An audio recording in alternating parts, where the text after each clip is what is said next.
The morning light had a dull, almost apologetic hue, filtering through the thin linen curtains in our kitchen like it knew it had overstayed its welcome.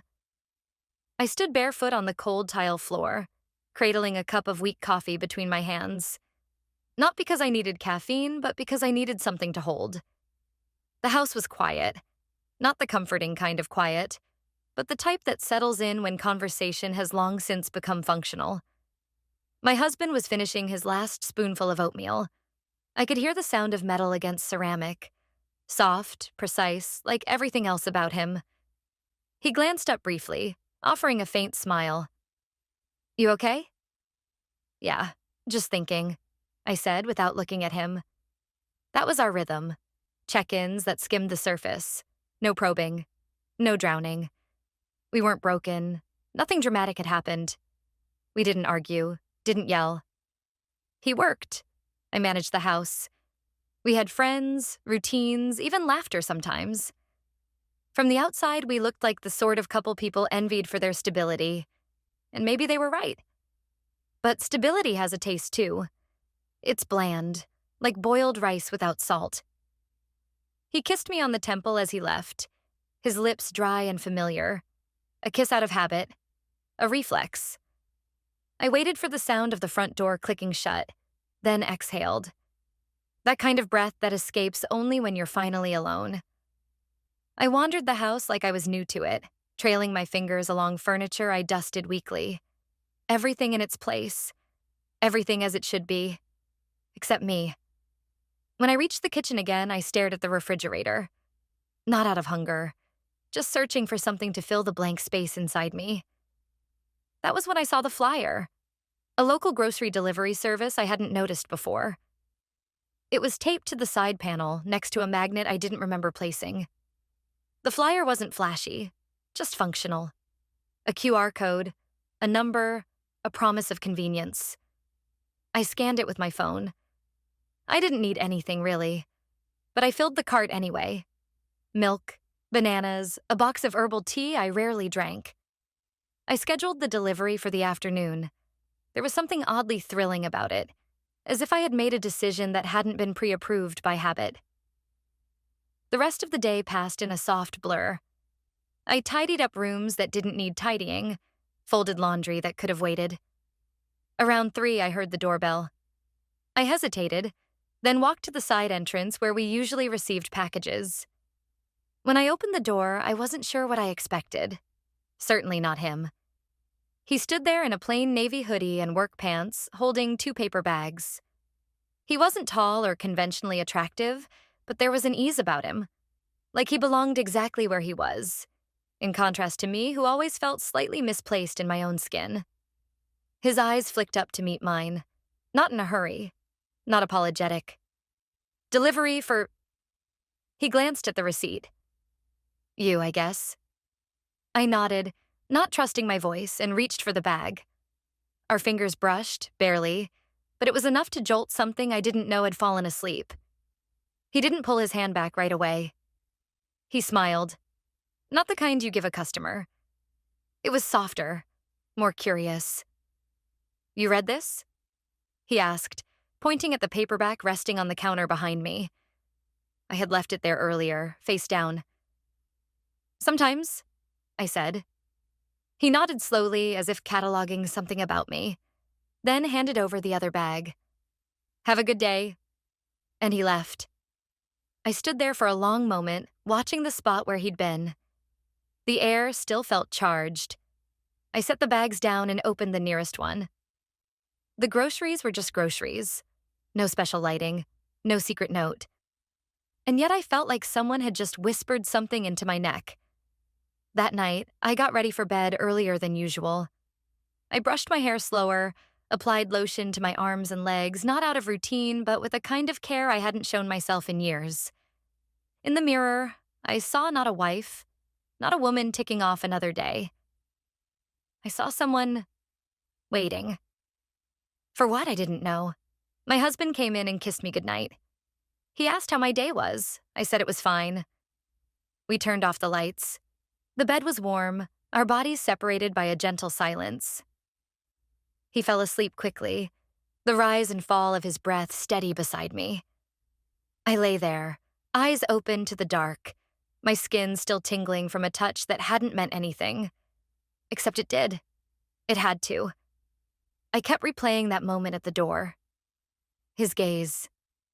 The way his fingers felt against mine, just for a second. It was ridiculous. He was just a delivery guy. It was barely a conversation. But something inside me had shifted. Not dramatically. Not with sound or violence. Just a quiet tilt. Like a frame slightly off kilter on the wall. You don't notice it at first, but once you do, it's all you can see. Mañana lo volvería a ver. Y no tenía la menor idea de qué hacer con eso. No lo planeé. No lo busqué. Pero cuando vi su nombre en la pantalla del móvil de mi hijo, cuando escuché su voz grave filtrarse desde la puerta del gimnasio, supe que mi cuerpo lo había estado esperando. Fingí sorpresa. Fingí que había pasado por allí por equivocación. Mi hijo aún no había llegado. Él sí. Estaba solo. Vestía una camiseta gris, ajustada, húmeda por el sudor. El cabello revuelto, aún brillante por el esfuerzo físico. Sus manos colgaban relajadas a los lados, pero sus ojos, al verme, se tensaron un instante. No fue un saludo formal. No fue ese hola casual que se lanza a la madre de un amigo. Fue otra cosa. Una pausa. Un reconocimiento. Dijo algo sobre que podía acompañarme hasta que mi hijo llegara. Respondí con un gesto vago. Caminamos hacia la cafetería del gimnasio. El lugar estaba medio vacío, apenas algunas conversaciones apagadas y el zumbido constante del aire acondicionado. Pedimos café, yo con leche, él solo. El calor de la taza entre mis dedos apenas equilibraba el frío que comenzaba a subir por mi espalda. No del clima, de él. Se sentó frente a mí. No apartó la vista, no la desvió, no la disimuló. La sostuvo, directa, honesta, incomodante. Me sentí expuesta. Desnuda, aunque estuviera completamente vestida. Hablamos de cosas triviales. O fingimos hacerlo. Él mencionó la universidad. Su último proyecto. Una salida a la montaña. Yo contesté con frases neutras. Mis palabras eran una capa de barniz sobre una madera que ya se resquebrajaba por dentro. Lo que decía no importaba. Importaba el silencio entre palabra y palabra, esa tensión suspendida que llenaba cada espacio vacío. No me preguntó por mi esposo. No mencionó a mi hijo. Era como si, por esos minutos, el mundo se hubiera reducido a 2 tazas de café y una mesa entre nosotros. Al salir, el sol nos golpeó con fuerza. Me detuve un segundo, deslumbrada. Él alzó la mano para proteger mis ojos. No me tocó, pero su gesto bastó para descolocar algo dentro de mí. Bajamos juntos las escaleras del edificio. Entonces, sin que me diera palabra, sin anuncio ni advertencia, me detuve. No sé si lo hice yo o si fue él quien se detuvo primero, pero el mundo se congeló. Me giré. Lo miré. Y en ese espacio diminuto, entre una respiración y otra, sus labios encontraron los míos. No fue dulce.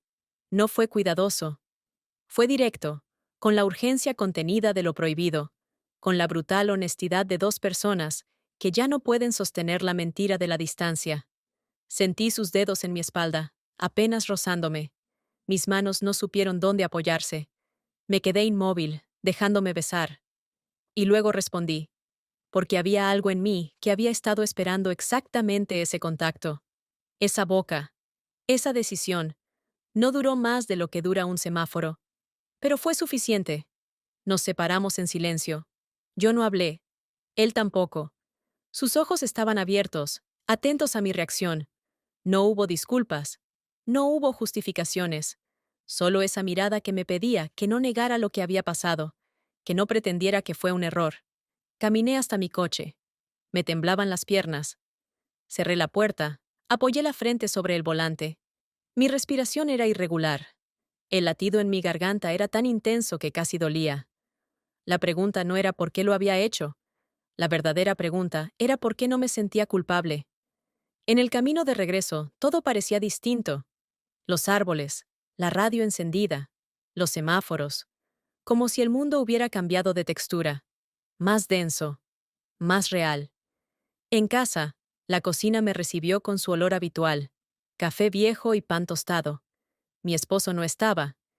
Me senté a la mesa y apoyé las manos sobre el mantel, las mismas manos que aún temblaban. Esa noche me duché con lentitud, no por limpieza, por necesidad. Quería sentir el agua en cada rincón de mi cuerpo. Cerré los ojos bajo la corriente caliente y dejé que el recuerdo del beso se mezclara con el vapor. No era el beso lo que me perturbaba, era lo que había desatado en mí, la conciencia de mi piel, de mi carne, de lo que había estado dormido por años. Fui a mi habitación envuelta en la toalla. Abrí el cajón y saqué de nuevo la lencería. Esta vez la puse sobre la cama. La observé. Era negra, con bordes de encaje que apenas cubrían lo esencial. La había comprado en un impulso hacía años y jamás la había usado. Hasta ahora, era solo una promesa guardada. Me la puse con cuidado. Ajusté las tiras, observé mi reflejo en el espejo. No era joven. Mis caderas no eran firmes. Mis pechos no eran altos.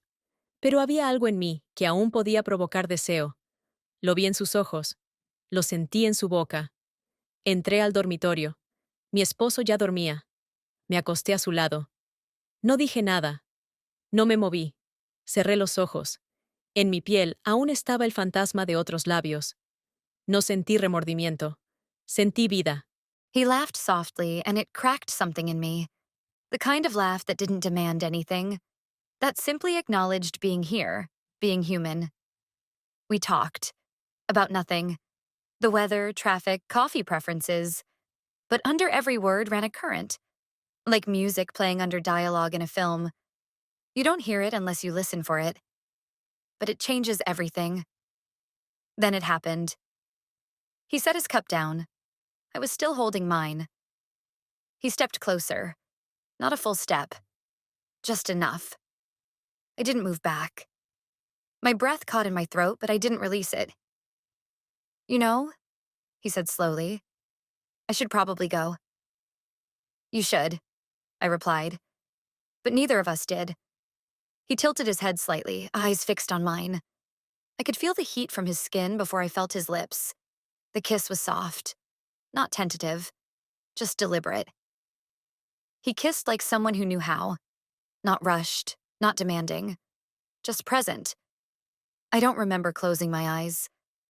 I remember the texture of his mouth, the contrast between the rough skin of his palm and the silk of my cheek when he touched me.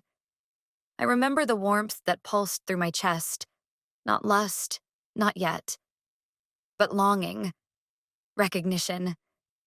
It ended quickly. A breath and it was over. He stepped back. I'm sorry, he said. Don't be.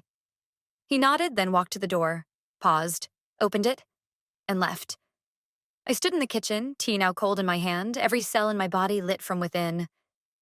The silence after he left was unbearable. It pressed down on me, filled the corners. I sat on the floor, knees to my chest, the hem of my shirt rising just enough to let the air touch my skin.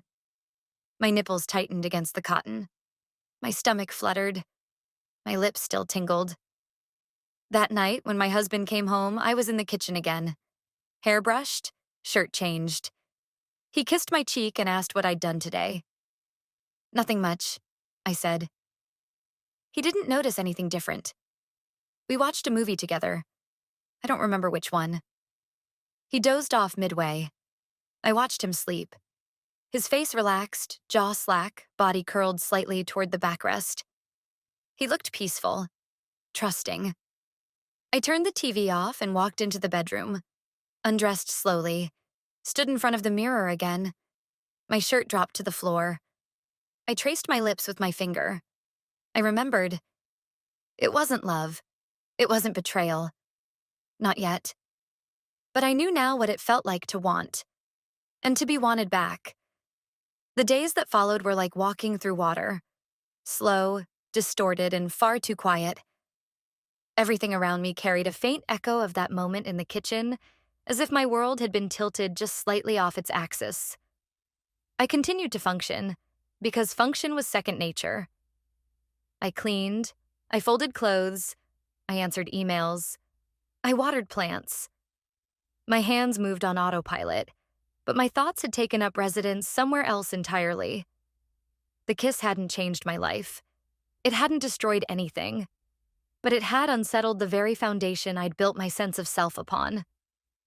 I hadn't kissed anyone else in over 15 years. Not even in dreams. Not even in forgotten impulses. My marriage wasn't cold. It wasn't hostile. It just wasn't intimate. And I had convinced myself that was fine. That closeness meant something else when you'd been with someone that long. That physical hunger became emotional reliance. That safety replaced the fire. But now, after that single brush of warmth, I felt like a liar. I tried to return to routine. I even made an effort to be present when my husband spoke. He told me about a new project at work, about an upcoming business trip to Chicago, about his mother's arthritis acting up again. I nodded in all the right places, smiled when expected. We shared dinner. We watched another documentary.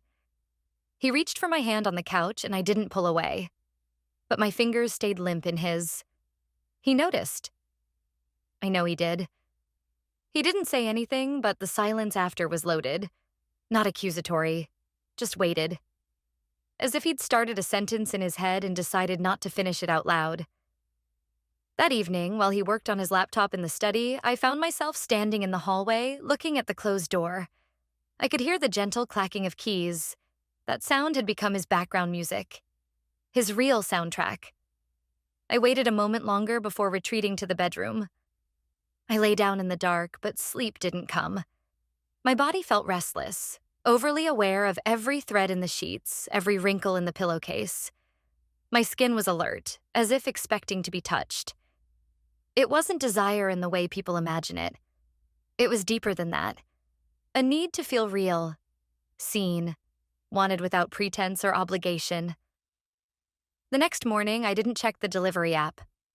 I told myself it was better this way.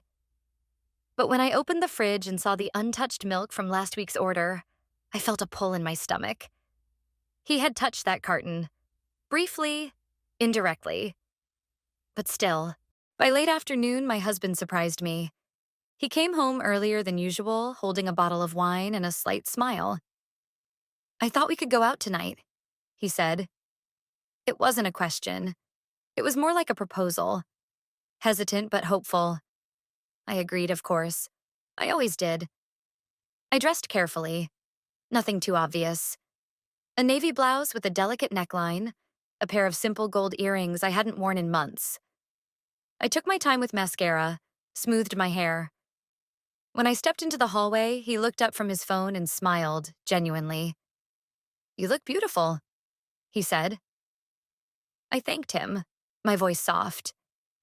But the compliment landed strangely, as though it had arrived too late or missed the place it was meant to fill.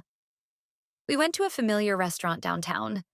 It was quiet, lit with dim amber lights and small flickering candles on each table. The kind of place we used to visit in our early years when we dressed up for no reason and ordered things we couldn't pronounce. The waiter brought menus. We didn't need them. We always ordered the same things. But we looked anyway, out of habit. I watched him over the rim of my wine glass. His face was still handsome, in a well-kept kind of way.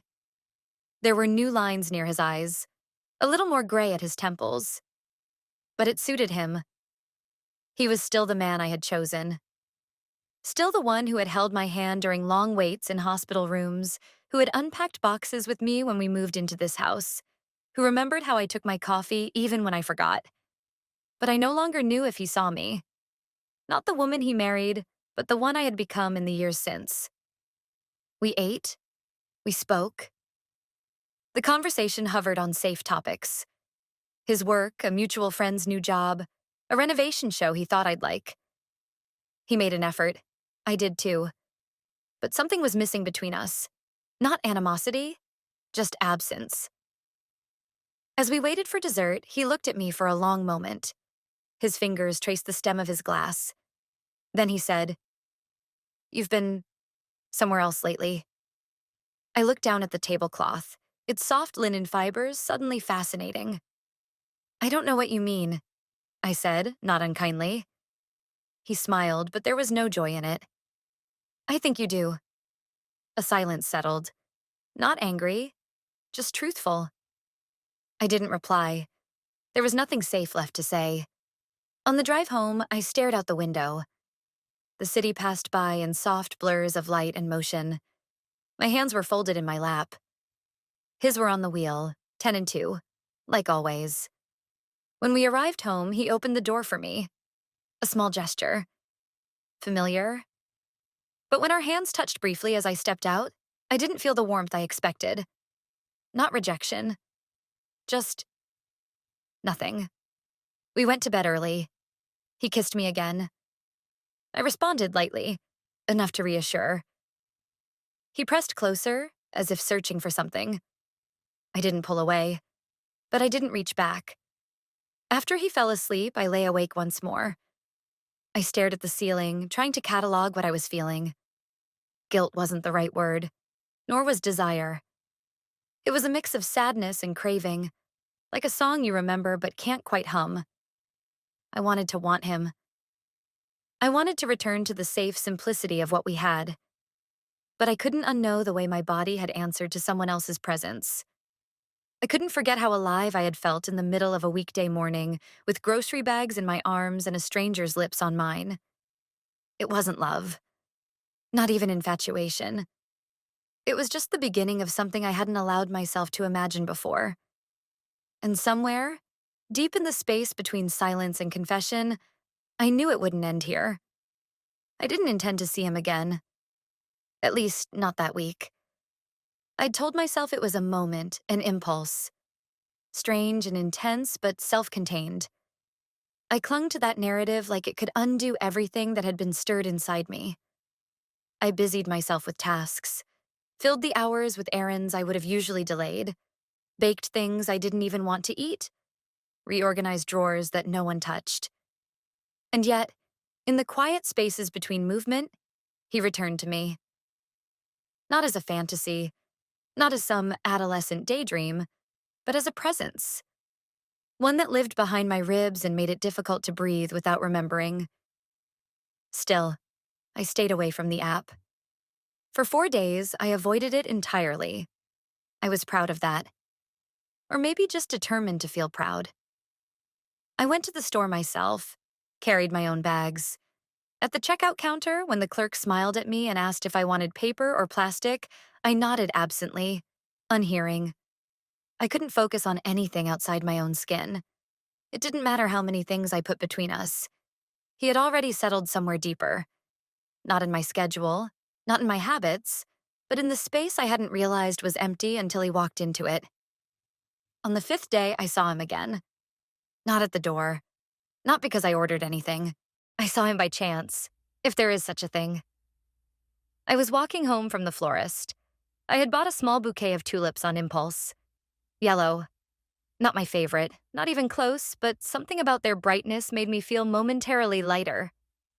The sky had that silvery tone it sometimes gets before rain, and the streets were quieter than usual. I took the long way home. I think I needed the air. I told myself it was for the walk, that I needed to stretch, clear my head, reconnect with my surroundings. But I turned left instead of right at the usual block, passing a row of narrow brick homes with ivy-covered fences and garden cats slinking between hedges. That's where I saw him. He was sitting outside a small cafe I'd never paid attention to. Not with a delivery bag, not in uniform. Just a gray t-shirt, jeans, a book in one hand, a coffee cup in the other. He was leaning back, one foot tapping lightly, head tilted as he read. The sight of him, unprepared, unposed, sent a flush of heat up my spine. Not because he looked different, because he looked the same. And somehow so familiar. I slowed without meaning to. He hadn't seen me. For a second, I debated walking past him, fast, unnoticed. But something stronger pulled me forward. I stopped a few feet away. My voice was barely above the street noise. "You read poetry?" He looked up. Surprise flickered across his face, followed by something softer. Not quite a smile, not quite disbelief. Sometimes, he said, closing the book halfway. You stalking me? Coincidence, I lied. I didn't know this cafe existed. It's new, not bad. They make real espresso. I hesitated, fingers tightening around the tulips. Want to sit? He asked, gesturing to the empty chair across from him. I should have said no. I should have smiled politely, made an excuse, and kept walking. But I was already moving before the thought completed. I sat down, laying the flowers carefully in my lap. We didn't speak for a minute. The silence wasn't uncomfortable. It was watchful, charged. The kind of quiet that breathes on its own, aware that it might break. I was wondering if I'd see you again, he said. You said you didn't usually ask people about poetry? I replied. I assumed that meant you don't usually kiss them either. He laughed once, softly. Fair point. There was a pause, then he leaned slightly forward. I didn't mean to make you uncomfortable, if that's what I did. I shook my head too quickly. You didn't. He looked at me carefully, as if trying to decide whether to believe me. I wasn't even sure if I believed myself. Then he nodded, almost to himself, and leaned back again. We talked, this time longer, about his schedule, his other job, about the book he was reading, which wasn't poetry at all, just a collection of short stories. I told him I used to write once. Not professionally, but enough to leave scraps of myself in forgotten notebooks. The conversation drifted, then looped back, then fell into quiet again. Eventually, I glanced at the sky. Looks like rain. He followed my gaze. Yeah, should probably head out. Neither of us moved. He looked at me again, more seriously this time. This isn't just a thing, is it? I knew what he meant. The delivery, the kiss, this cafe, the ache behind every casual word. I don't know what it is, I admitted, but I think about it more than I should. He nodded slowly, then stood, picking up his bag. I rose too, holding the tulips against my chest like armor. I wasn't planning to run into you, I said. He smiled. Maybe you weren't running. He walked away before I could respond. I stood in place for another moment, then made my way home. The tulips had begun to open slightly, their petals relaxed. The house felt colder than usual when I entered. I filled a vase and placed the flowers in it, setting them in the middle of the kitchen table. A small, bright contradiction to the neutral tones around them. That night, I didn't mention the cafe. I told my husband I'd gone for a walk, bought some flowers. He liked them. Said the color reminded him of summer. He poured me a glass of wine while telling me about his mother's doctor appointment. I nodded, responded where needed. He kissed my neck absent-mindedly as he passed behind me. His lips barely touched the skin. It didn't feel bad. It just didn't register. Later, I stood in front of the mirror, towel wrapped around me, hair damp. I stared at my own eyes and wondered when I had started to feel like a stranger inside my own reflection. I didn't want to hurt anyone. I wasn't planning an affair. There was no master plot, no secret countdown. But something inside me had come unfastened. Not completely. Just enough to shift the air around me. The next morning, I opened the delivery app. I didn't place an order. I didn't even log in. But I looked. And I stayed on that screen far longer than I needed to. The morning started like any other. Quiet, uneventful, held together by the brittle scaffolding of routine. My husband was packing for another weekend trip to visit his mother. He moved through the bedroom with practiced efficiency. Shirts folded, toiletries arranged, a small travel bag zipped with precision. I watched him from the doorway, coffee cooling in my hand, the steam long gone. His presence had become a soundless current in the background of my life, steady and unchanging. He kissed my cheek before leaving. Said he'd call when he got there, reminded me to check the thermostat since the weather was shifting. I nodded, offered a faint smile, and saw him out. The sound of the door closing echoed through the hallway like a punctuation mark I hadn't asked for. I waited until I heard his car pull away, then stood motionless in the foyer. The house held a strange stillness, like it knew something I didn't. My fingertips tingled with the weight of anticipation I hadn't allowed myself to name. I didn't plan to call him. I told myself that again and again. But the idea had already settled somewhere deep, pushing out every other thought. The app was still on my phone. I opened it without resistance, without hesitation.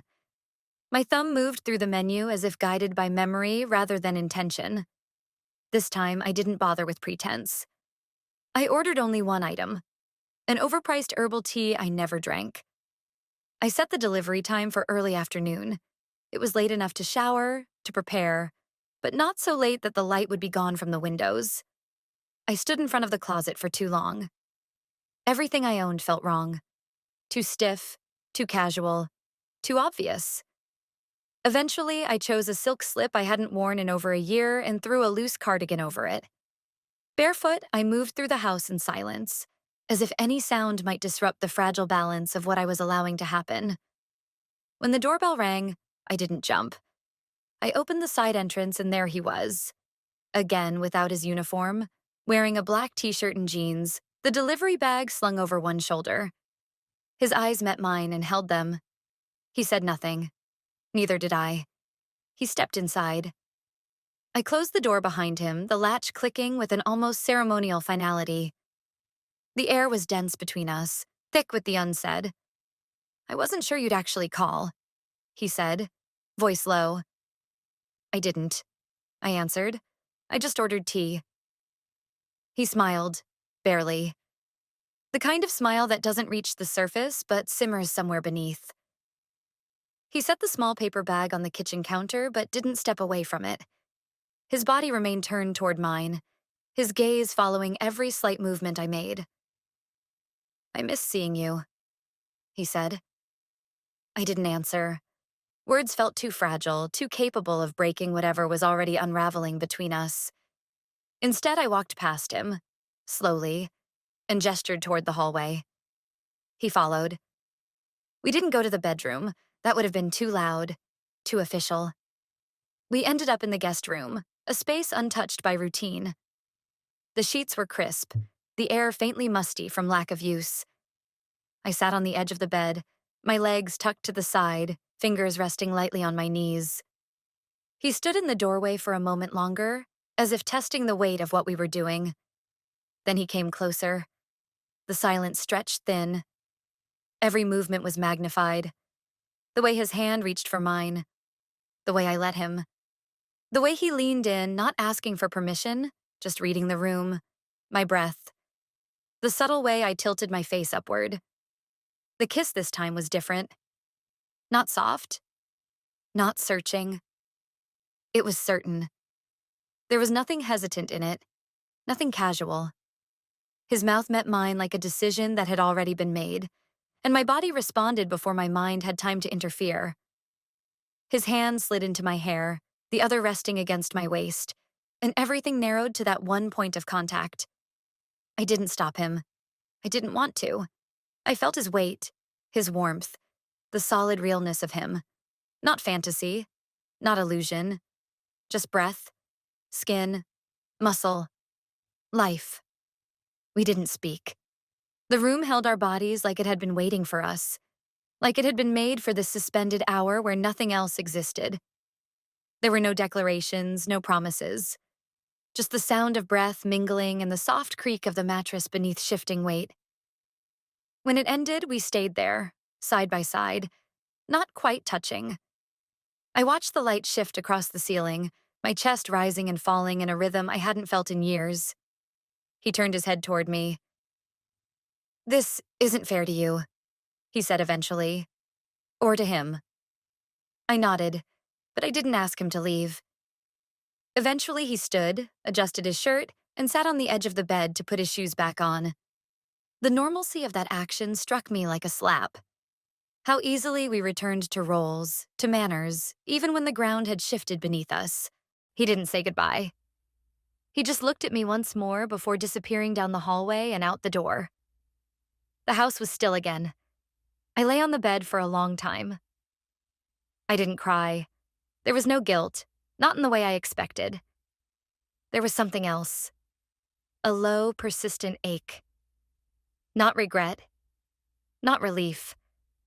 Just the weight of having crossed something irreversible. When I stood, the sheets were wrinkled. I smoothed them carefully, remade the bed, adjusted the pillows, erased the signs. That evening, when my husband called, I answered. He asked about my day.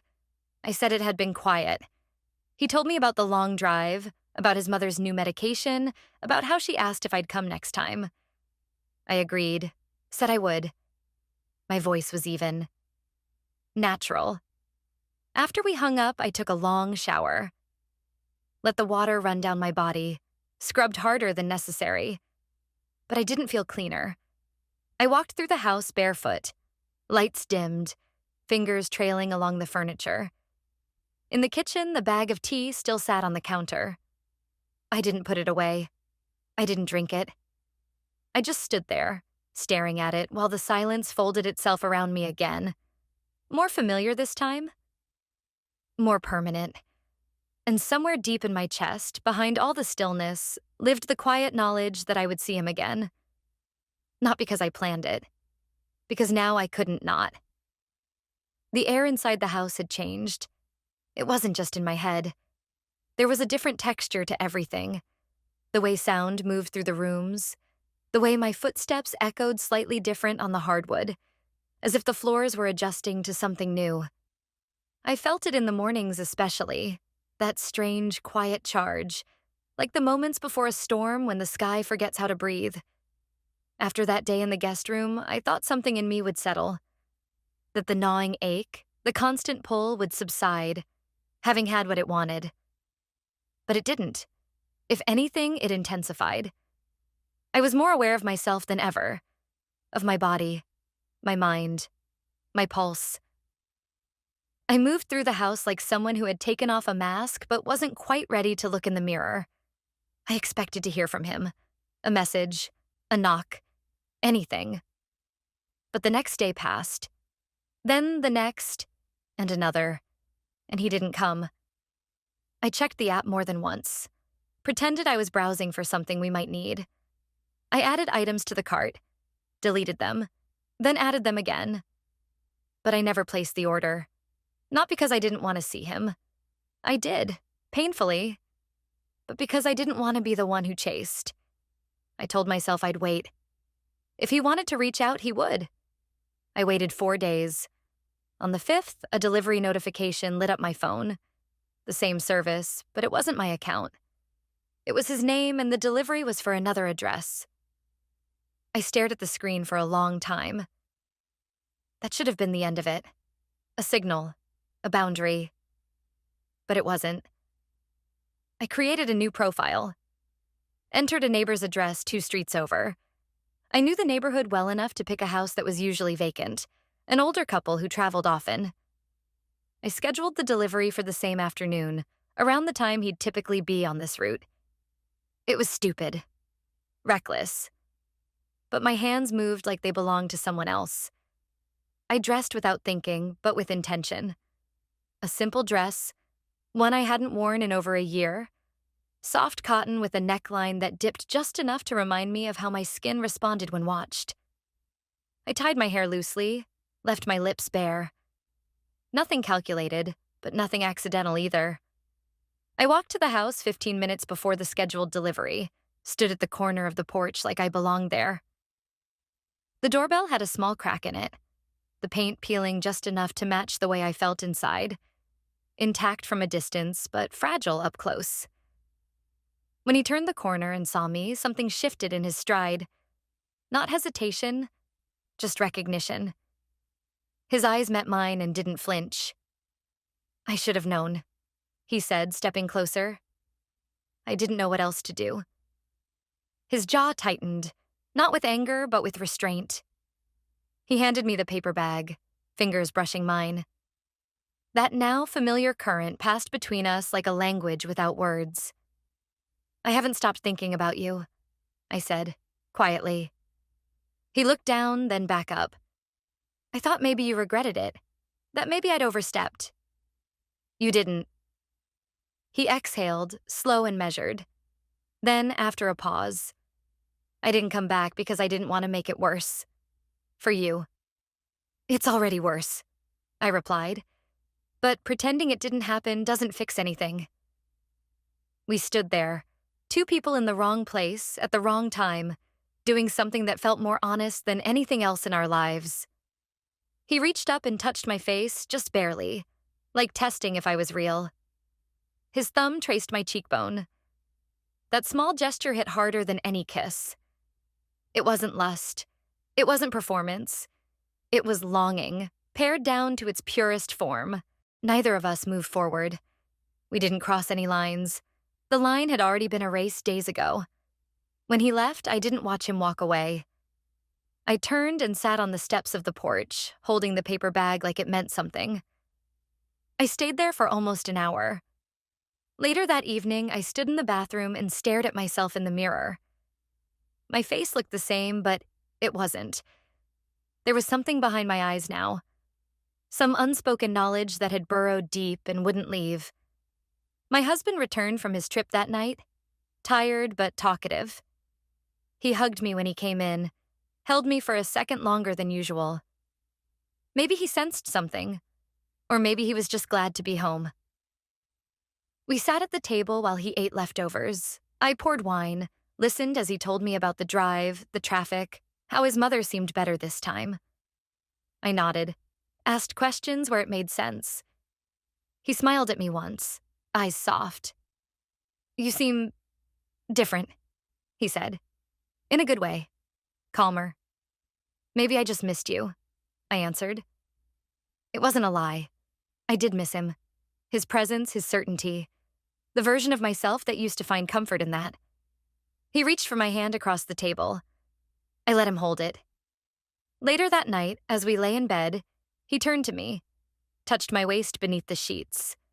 His hands were familiar, practiced, gentle. I let him move closer. I let his mouth find mine. I responded. Not out of guilt, not out of obligation, but out of a deep, confused craving to feel something, anything, that could anchor me back to this life. But even in the heat of it, even as his breath mixed with mine, I felt a hollowness. Not because of him, but because of what I now knew existed outside of us. The contrast was too sharp, too revealing. Afterward, he fell asleep quickly, his arm resting across my stomach. I lay still beneath it, eyes wide in the dark. I wasn't disgusted. I wasn't angry. I wasn't numb. I was divided. I knew then that this wasn't something that would pass. It wasn't a distraction, a deviation. It was a fracture.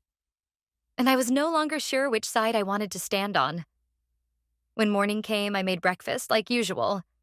The kitchen was filled with the smell of toast and coffee. My husband smiled as he read the news, sipping slowly from his favorite mug. Everything looked the same. But as I opened the fridge to grab the milk, I saw it. Tucked in the corner, half hidden behind a carton of eggs. The tea, still unopened, still untouched. Like a question I wasn't ready to answer. The days that followed unfolded with a kind of forced normalcy, like someone holding a cracked vase together with trembling hands, pretending the water inside wasn't already seeping through. I kept the house clean, the meals warm, my voice steady. I responded to emails, returned calls, remembered to buy detergent. To anyone watching, I was functioning, composed, whole. But inside, I was moving through a fog thick with memory and hesitation. Nothing felt anchored anymore. Conversations felt like performances. Laughter came too easily or not at all. I'd find myself staring at blank walls, trying to remember what I was doing or why I had entered the room in the first place. I hadn't seen him again. Not in person. Not by accident. He hadn't delivered another order. Hadn't walked past. Hadn't appeared at my door. I told myself it was for the best, that space was what we both needed, that it was a temporary infatuation. Heat mistaken for connection, attention mistaken for intimacy. But none of that logic dulled the ache. Each morning, I resisted the impulse to check the app. Sometimes I opened it anyway, under the guise of curiosity, of seeing what specials were on. I never ordered. Not because I didn't want to, but because I wasn't sure what I was even waiting for anymore. Him, or the version of myself that had felt so alive in his presence. Then, on the fourth day, I snapped. Not in any dramatic, visible way, just quietly, softly. I stood in front of the bathroom mirror after another long, sleepless night, staring at my reflection while brushing my teeth. My face looked paler, the skin around my eyes darker, like bruises formed by thoughts instead of fists. I spat the foam into the sink, rinsed, and looked at myself for a long time. Then I walked into the bedroom, opened the drawer where I kept my lingerie, and started pulling things out. Not the cotton sets I wore out of comfort, but the ones pushed to the back. Silks, lace, soft, barely there fabrics I hadn't touched in years. I chose a dark red set. Something about the color felt honest. I dressed slowly, deliberately, letting my body feel the slide of fabric against skin. Over it, I wore a sweater and jeans, nothing dramatic. Just something to step outside in without drawing attention. I didn't tell my husband I was leaving. He was in his office, earbuds in, watching something on his laptop. He looked up briefly and smiled. I waved. The door clicked behind me. It was cloudy, the kind of day that couldn't decide between sun and rain. I walked aimlessly at first, without direction. But my feet knew where to go. They carried me past familiar blocks, through side streets I barely noticed anymore. Past the cafe where I'd first seen him reading, now closed on a weekday morning. Past the row of apartments near the edge of the neighborhood. I kept walking, and then I saw him. He was sitting on a low stone wall outside a laundromat, scrolling through his phone, one leg bouncing absently. No uniform, no delivery bag. Just him, casual, ordinary, and devastatingly real. I didn't hesitate. I crossed the street, approached slowly, the sound of my footsteps pulling his attention upward. When our eyes met, he stood. "You okay?" he asked immediately. I didn't answer. I wasn't even sure what the question meant anymore. I just stared at him, feeling my chest tighten with everything I hadn't said. "I thought maybe I should stop waiting," I said finally. "I thought you had," he replied. The honesty in his voice cracked something open inside me. He looked at me for a long time. Then, quietly, almost cautiously, he said, "Do you want to walk?" I nodded. We moved without talking. Our steps fell into rhythm without effort. We walked through blocks I barely noticed, past parks, fences, houses I didn't recognize. I didn't care where we were going, only that I was beside him. Finally, we reached a small clearing between buildings, a forgotten corner with a narrow bench and a view of nothing in particular. We sat. Silence settled between us. It wasn't uncomfortable. It was waiting. I told myself I wouldn't push. He said eventually, that this wasn't mine to decide. "I didn't think I'd feel this," I said. "Not again. Not like this." He nodded but said nothing. "I don't know what this is," I continued. "I don't have a name for it. And it's not just about sex or attention. It's something I haven't felt in so long I didn't know I was missing it." "I see you," he said simply. 3 words. Small, unpolished. But they landed like a stone in water, ripples spreading through everything. That was the thing. It wasn't about being adored or pursued. It was about being seen, not as a role, not as a habit, but as a woman with edges, with hunger, with silence that needed listening to. We didn't kiss. We didn't even touch. But the pull between us was physical. I could feel it in the space between our knees, in the air between our shoulders. Every breath felt borrowed. Eventually, we stood. I should get back, I said. Of course. We didn't say goodbye. I walked home slower, unsure of what to do with myself now that I'd broken my own rules again. When I reached our front door, my hand lingered on the handle. Inside was everything I had built. Everything safe, familiar, and yet, stepping inside felt like leaving something behind. My husband was in the kitchen. He had started dinner. Pasta, the one he always cooked when he was trying to be thoughtful. He smiled when he saw me. I missed you this afternoon. I went for a walk, I replied. You okay? Just needed some air. He nodded, accepting that. I sat down at the table while he stirred the sauce, his back to me. I watched the way his shoulders moved, the way he hummed softly under his breath. He was a good man, a steady man, the kind people spend their lives hoping to find. But he didn't see me, not the version of me I'd become. He loved the idea of who I had been, the woman who managed, who comforted, who maintained balance. I had become someone else. After dinner, I washed the dishes. He kissed me on the cheek, thanked me, told me he'd be in the study for a while. I stood in the kitchen long after he left, my hands still wet from the rinse, the water cooling in the basin. And then, without thinking, I walked to the front door, opened it. And there, sitting on the top step of the porch, was a small paper bag. No name, no note, just folded neatly and left in silence. My hands trembled as I picked it up.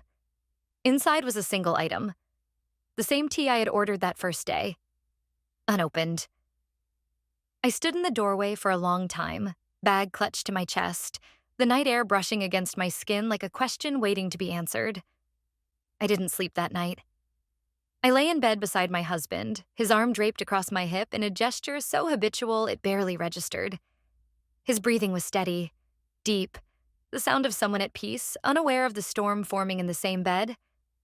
I stared at the ceiling, the shadows cast by the window blinds crawling across the white surface like slow, deliberate thoughts. The paper bag still sat on the kitchen counter. I hadn't opened the tea inside, though I'd unfolded the top twice and folded it back just as many. There was no note, no sign, but it didn't matter. The gesture was louder than anything he could have written. He hadn't forgotten. He had remembered the exact brand, the moment, the weight of that first quiet contact.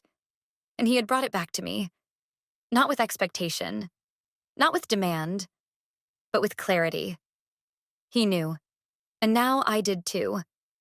The next morning, I moved slowly through the house. I showered, dressed, made coffee. I didn't speak much. My husband noticed. He asked if something was wrong. I said no. Just tired. He nodded, sipped his drink, then launched into a story about someone at work and their disastrous attempt at managing a team presentation. I laughed where I needed to, offered a few quiet responses. He didn't press. He never pressed. After he left, I sat at the kitchen table, staring out the window. The tea was still on the counter beside me, unopened. My fingers rested on the edge of the table, tapping a rhythm that didn't match any song I could recall. I felt like I was standing on a cliff, toes curling over the edge, waiting to see if the wind would push me forward or pull me back. The doorbell rang around midday. It wasn't him, just a neighbor asking about a package mistakenly delivered to our address. I handed it over, made small talk, smiled. But the blood in my body didn't slow for minutes afterward. My pulse thudded in my throat, loud and insistent. That was how it was now. Every sound at the door, every footstep outside, every shift of shadow. It could be him, or it couldn't. Both possibilities held equal weight. By evening, I had exhausted every task in the house. I changed the sheets, organized the linen closet, scrubbed the stovetop even though it was already clean. My hands needed something to do. My mind was dangerous when left alone. My husband came home earlier than usual. He brought a bottle of wine, a bag of groceries, and a look I hadn't seen in a long time. I thought maybe we could cook together, he said. I nodded. We chopped vegetables, stirred sauces, moved around each other in the small kitchen like dancers who'd forgotten the choreography, but were still trying to find the beat. He made jokes. I smiled. He reached across the counter once to tuck a strand of hair behind my ear. His fingers lingered. My breath caught. Later, we ate in the dining room instead of the kitchen. He lit a candle, poured the wine, asked me how I'd been feeling lately, not in the casual, passing way, but with real intention. I stared at him for a moment, unsure of how to answer. I've been thinking a lot, I said. About? About how we got here. He set his fork down, leaned slightly forward. Are you unhappy? He asked. The question, direct and plain, hit harder than any accusation. No, I said. Not exactly. Then what is it? I looked at my hands. I feel invisible, I said finally. He didn't speak. Not right away. Just studied me, the way someone studies a photograph they hadn't really seen before. I didn't know, he said, voice softer now. I didn't either. Not until recently. A long pause. Then, is there someone else? I lifted my eyes to his. I didn't answer. I didn't need to. He nodded once, as if he'd suspected but hadn't wanted to believe it. He stood slowly, walked into the living room, poured himself another glass of wine. I followed, sat on the arm of the sofa watching him. I never wanted to hurt you, I said. I know, he replied. That was the thing. He did know. He wasn't angry. He wasn't loud. He was heartbroken in that quiet, heavy way that feels harder to witness than rage. We didn't fight. We didn't accuse. We just sat there, both understanding that the shape of our life had changed. Later that night, he reached for me in bed. Gently, with hesitation. I didn't pull away. I let him kiss me, touch me. I let his hands move across my body like someone trying to remember a map they once knew by heart. I responded, not out of guilt, not out of desire, but out of a need to feel something connect again. But even as his body pressed against mine, I felt the absence of everything that used to hold us together. I felt his love, his history with me, but not his hunger, not his wonder, not the electricity that came from being seen as more than safe. Afterward, he kissed my shoulder and fell asleep, his breath soft against my back. I lay awake again. In the dark, my thoughts returned to the tea, to the porch, to his hands, to that moment in the guest room when my skin remembered it could be wanted, to the bench where he said, I see you. And I knew then that this story wasn't over. Not yet. I didn't know how it would end or who I would be by the time it did. But I knew I wasn't going back to pretending. Morning didn't bring clarity. It came quietly, as it always did, with pale light filtering through the blinds and the soft scuff of footsteps down the hallway. My husband made the coffee before I even left the bed. I could hear the measured sounds, water filling the kettle, the familiar rattle of cups on ceramic. 2 mugs, one for him, one for me. A ritual we never questioned, even when the meaning behind it started to slip. He tried to smile. I did too, but we both knew. A smile isn't a bridge. It's a curtain pulled over something neither of us could name aloud. We drank in silence. His fingers brushed mine when he handed me the cup, and I didn't move away. But I didn't linger either. Everything was perfectly ordinary, perfectly restrained, and utterly unrecognizable. After breakfast, he dressed for work. I followed him to the door out of habit, checking keys, wallet, phone, though I knew he never forgot. He paused with his hand on the doorknob and looked at me for a moment longer than usual. Call me if you want to talk, he said. I nodded. I didn't say yes. I didn't say no. When the door closed, the silence came back immediately. Dense. Familiar. heavy in the way silence becomes when there's too much truth caught underneath it. The paper bag still sat on the kitchen counter. It had become something between an object and a symbol, no longer just a container for tea, but a marker of everything that had unraveled since the moment it arrived. I had picked it up countless times, folded and unfolded the top, set it back down. I never opened it. Not once. It was both invitation and accusation, a quiet echo of a choice I had already made. I walked to the window. Outside, the sky was white and low, the kind of colorless cloud cover that makes everything feel suspended. Not moving forward, not falling back. Just still. I didn't know if I wanted him to come back. I didn't know if I could bear it if he did. But I knew this much. If he showed up, I wouldn't close the door. I stepped into the backyard. The patio stones were still damp from last night's rain.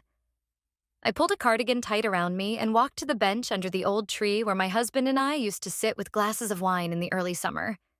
We hadn't come out here in months. The chairs were still slightly crooked from the last time I'd swept around them. No one had noticed. I sat, letting the cold seep through my jeans. I welcomed it. I needed to feel something concrete, something outside of thought. 15 minutes passed, maybe more. I didn't check the time.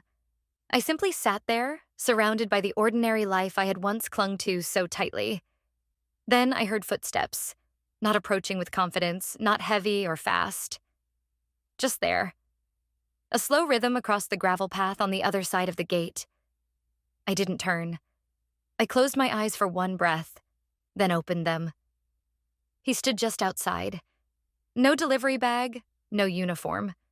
Just a black jacket, hands in his pockets, shoulders tense. His eyes found mine across the yard, and for a moment, neither of us moved. He didn't open the gate. He didn't assume anything. I tried to stay away, he said. I wanted to leave this alone. I stood up but didn't move toward him. My voice was quiet, steady. But you didn't. He shook his head. Because I can't. He looked exhausted, not from lack of sleep, but from restraint, from wanting and holding back. I don't know what this is, I said. And I'm not here to make promises I can't keep. I don't want promises, he said. I just needed to know you still felt it. I took a slow step forward, then another. We stood on opposite sides of the gate, inches apart. I reached for the latch and opened it. Not in invitation, but in understanding. He stepped in. I didn't touch him. We walked together to the bench and sat side by side, facing nothing in particular. I could feel his presence more than I saw him. The way the heat of his arm warmed the air between us. The way our breaths synchronized after a minute in the quiet. I don't know where this ends, I said. Neither do I. The honesty sat between us like something fragile and rare. But for the first time, I didn't feel the need to define anything. We sat for a long time. Didn't kiss. Didn't speak again. The silence wasn't loaded anymore. It was shared. When he stood, I didn't stop him.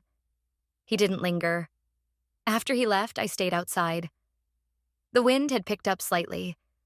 It moved through the tree branches, rustling leaves that hadn't yet fallen. I walked back inside slowly, letting my hand trail along the edge of the doorway. The house looked the same, but I didn't feel like I was returning to anything. I was just passing through. The tea was still on the counter. I walked toward it, unfolded the paper bag for the last time, pulled out the box, opened it. My hands were steady. I boiled the water, watched the steam rise and curl. I placed the bag in the mug, poured, and waited as the color deepened. The scent lifted into the air. Floral, warm, subtle. I sat down at the table, lifted the cup, took a sip. And for the first time in months, I didn't flinch at the taste. I wasn't healed. I wasn't sure.